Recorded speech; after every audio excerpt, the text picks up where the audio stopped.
नमस्कार दोस्तों, रहस्य टीवी के इस भाग में आपका हार्दिक स्वागत है। आज हम देखेंगे पुनर्जन्म की एक ऐसी सत्य घटना जिसने पूरी दुनिया में सभी वैज्ञानिकों और शोधकर्ताओं को हैरान कर दिया। और तो और इस घटना से महात्मा गांधी भी अछूते नहीं रहे। पुनर्जन्म पर हमेशा से ही अंतहीन बहस होती आई है। कई लोगों ने इसे माना है तो कई लोगों को आज भी इस पर संदेह है। विज्ञान की बात करें तो वैज्ञानिकों को भी इस पर भ्रम है, परंतु हिंदू, जैन और बौद्ध धर्म पुनर्जन्म में यकीन करते हैं। इसके अनुसार आत्मा एक शरीर का त्याग करके दूसरे शरीर में प्रवेश करती है, जिसे पुनर्जन्म कहते हैं। यह क्रिया तब तक चलती है जब तक आत्मा को मोक्ष नहीं मिल जाता। पुनर्जन्म की घटनाएं समय समय पे भारत सहित दुनिया के कई हिस्सों में सुनने को मिलती रहती हैं। ऐसी ही एक घटना घटी 1930 के दशक में, जब भारत में आज़ादी का दौर चल रहा था। मथुरा के चतुर्भुज में 18 जनवरी 1902 को एक बच्ची का जन्म हुआ, जिसका नाम लुगदी देवी रखा गया। जब लुगदी 10 वर्ष की हुई तब उसका विवाह पास के ही गांव के केदारनाथ चौबे से कर दिया गया, जिनकी अपनी एक कपड़ों की दुकान थी। यह केदारनाथ चौबे की दूसरी शादी थी, क्योंकि उनकी पहली पत्नी का देहांत हो चुका था। लुगदी बहुत ही धार्मिक लड़की थी और इतनी कम उम्र में ही उन्होंने कई धार्मिक स्थलों के दर्शन कर लिए थे। जब वह पहली बार मां बनी तो उनका बच्चा मृत था। जब वह दूसरी बार मां बनी तो उनके चिंतित पति ने इस बार उन्हें आगरा के सरकारी अस्पताल में भर्ती कराया, जहां ऑपरेशन के द्वारा उन्होंने 25 सितंबर 1925 को एक पुत्र को जन्म दिया।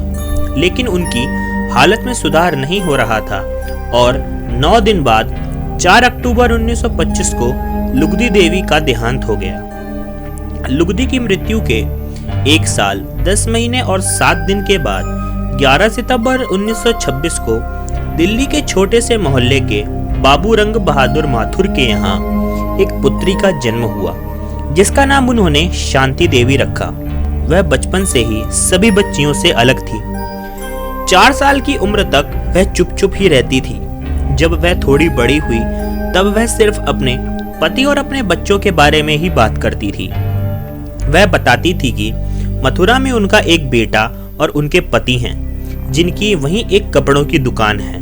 वह अपने आप को चौबाइन बोलती थी, यानी चौबे जी की पत्नी। पहले पहले उनकी बातों को उनके माता पिता उसे उसकी कल्पना समझते थे, परंतु जब वह बार बार बढ़ती उम्र के साथ भी यही बोलती रही और पुरानी जिंदगी के बारे में बताती रही, तब उनके माता पिता चिंतित होने लगे। कभी वह बताती कि मथुरा में वह कई तरीके की मिठाइयाँ खाती थी और कभी कभी अपनी माँ को बताती कि वह पिछले जन्म में कैसे कपड़े पहनती थी।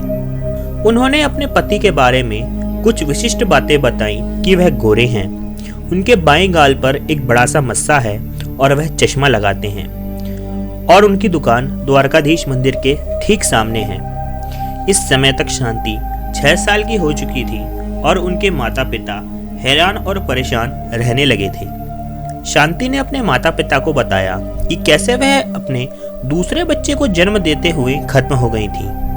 उनके माता पिता ने उसे डॉक्टर को दिखाया, परंतु जब उन्होंने सारी चिकित्सीय प्रक्रिया डॉक्टर को सुनाई तो वह भी हैरान रह गए कि आखिर इतनी छोटी लड़की को ऑपरेशन के बारे में इतनी जानकारी कैसे हो सकती है। अब यह रहस्य और गहराता जा रहा था।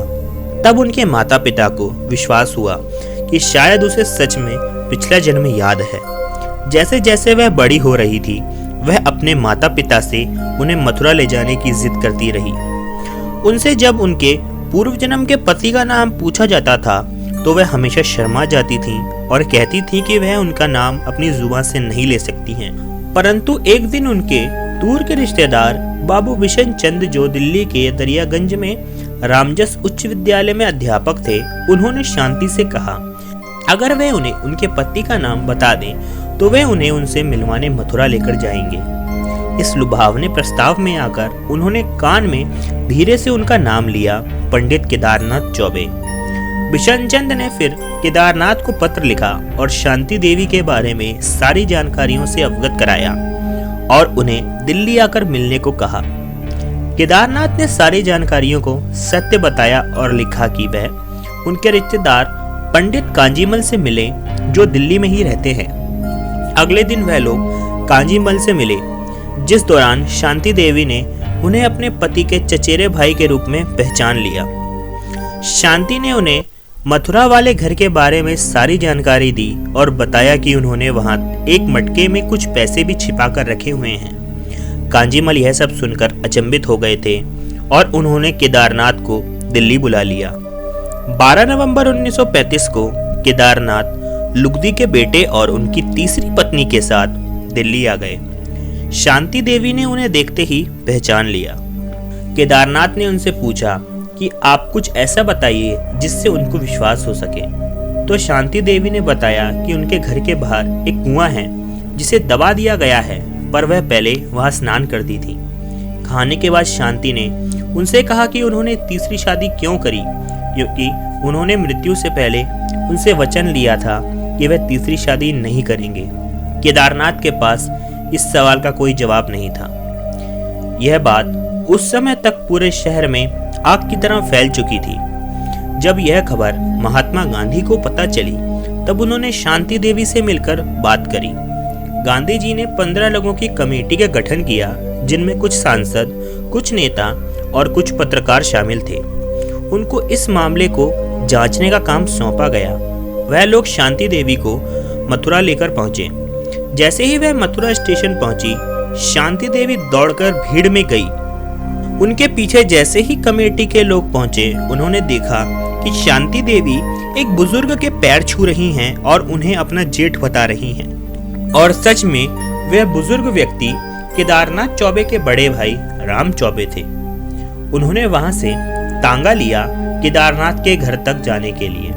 पूरे समय शांति तांगे वाले को खुद रास्ता बताते हुए चल रही थी। वह लोग गांव पहुंचते ही तांगे से उतर गए और शांति देवी ने उन्हें घर तक रास्ता दिखाया और घर पहुंचकर सबसे पहले अपने कमरे में गईं, जहां वो सोती थी। फिर उन्होंने अपना छुपा हुआ मटका निकाला जिसमें उन्होंने कुछ पैसे छुपाए थे। कमीशन ने अपनी रिपोर्ट पेश करी, जिसमें उन्होंने शांति देवी को लुगदी देवी का ही पुनर्जन्म बताया। शांति ने पूरी जिंदगी कभी शादी नहीं की और उनकी मृत्यु 27 दिसंबर 1987 में हुई। यह घटना पूरे विश्व में पुनर्जन्म की सबसे ज्यादा मान्य घटना मानी जाती है।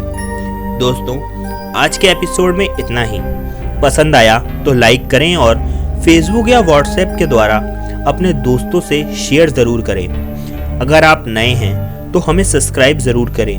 आशा करता हूं कि मैं आपको अपने अगले वीडियो में भी देखूंगा। तब तक के लिए नमस्कार।